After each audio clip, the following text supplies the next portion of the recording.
월급쟁이가 작은 돈으로 판을 뒤집는 방법. 월급날이 지나고 통장을 열어보면 묘한 허탈감이 든다.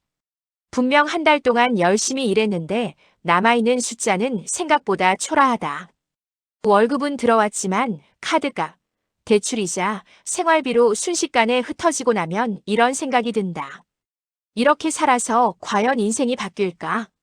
자산 전문가로 상담을 하다 보면 이 질문을 던지는 사람들의 표정은 거의 같다. 성실했고 아껴 썼고 남들만큼은 노력했다. 그런데도 자산은 늘지 않는다. 문제는 의지가 아니다. 판 자체가 다르기 때문이다. 월급쟁이는 불리한 게임에서 출발한다. 월급쟁이의 가장 큰 한계는 소득의 구조다. 소득이 예측 가능하다는 장점은 있지만 동시에 상한선이 정해져 있다. 연봉이 오르더라도 속도는 완만하고 물가와 세금을 따라잡기에도 벅차다. 이 상태에서 단순히 더 아껴 쓰자, 조금 더 모아보자는 전략은 판을 바꾸지 못한다. 월급쟁이가 해야 할 일은 절약이 아니라 구조 전환이다. 작은 돈으로 판을 뒤집는 첫 번째 원칙, 돈의 역할을 바꿔라. 대부분의 월급쟁이는 돈을 저축 대상으로만 본다. 하지만 부의 관점에서 돈은 저축 대상이 아니라 도구다. 같은 1천만 원이라도 통장에 있으면 숫자에 불과하지만 구조 안에 들어가면 자산의 씨앗이 된다. 중요한 질문은 이것이다. 이 돈이 지금 무엇을 하고 있는가?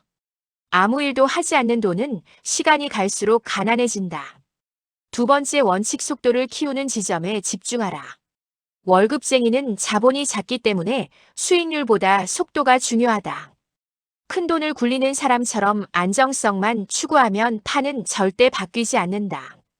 자산이 커지는 사람들은 공통적으로 빠른 학습, 빠른 실행, 빠른 복리 구조를 만든다. 이들은 처음부터 완벽한 선택을 하지 않는다. 대신 작은 실패를 빠르게 경험하고 다음 선택으로 넘어간다. 속도가 쌓이면 어느 순간 격차가 눈에 보이기 시작한다. 세 번째 원칙, 레버리지는 빚이 아니라 시간이다. 많은 월급쟁이가 레버리지를 무조건 위험하다고 생각한다. 하지만 자산 전문가의 관점에서 레버리지는 시간을 앞당기는 도구다. 물론 무분별한 빚은 독이다. 하지만 통제 가능한 레버리지는 10년 뒤에 가능할 결과를 지금 당겨오는 수단이 된다. 집, 사업, 금융자산 어디든 마찬가지다. 문제는 레버리지가 아니라 레버리지를 이해하지 못한 채 사용하는 것이다. 네 번째 원칙, 월급 외 소득은 보너스가 아니라 탈출구다. 월급쟁이가 판을 뒤집는 결정적 순간은 월급이 아닌 돈이 월급보다 커지는 순간이다. 임대소득, 배당, 사업소득, 콘텐츠 수익. 종류는 중요하지 않다. 중요한 건 노동을 멈춰도 계속 들어오는 흐름을 만드는 것이다. 이 구조가 만들어지는 순간 월급은 생존 수단이 아니라 선택지가 된다. 다섯 번째 원칙, 남들과 같은 타이밍에 움직이지 마라. 대부분의 사람은 뉴스가 나오고 주변에서 이야기할 때 움직인다. 하지만 그 시점은 이미 기회의 상당 부분이 끝난 뒤다. 판을 뒤집은 월급쟁이들은 다르다. 조용할 때 준비하고 모두가 확신할 때 이미 결과를 만들고 있다. 그래서 겉으로 보면 운이 좋았던 사람처럼 보인다. 결국 판을 뒤집는 사람은 특별한 사람이 아니다. 월급쟁이가 작은 돈으로 판을 뒤집는 건 천재적인 재능이나 극적인 한방이 아니다.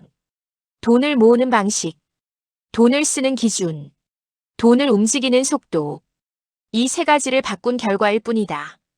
판은 한 번에 바뀌지 않는다. 하지만 방향을 바꾸는 순간 결과는 이미 결정된다. 지금 당신에게 필요한 건 결심이 아니라 구조다. 나도 언젠가는이라는 말로 시간을 보내는 동안 판은 더 기울어진다.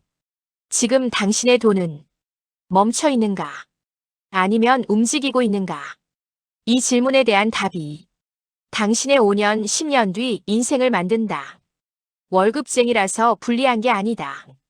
같은 판에 머물러 있기 때문에 불리할 뿐이다. 판을 바꾸는 순간 작은 돈은 전혀 다른 결과를 만들어낸다.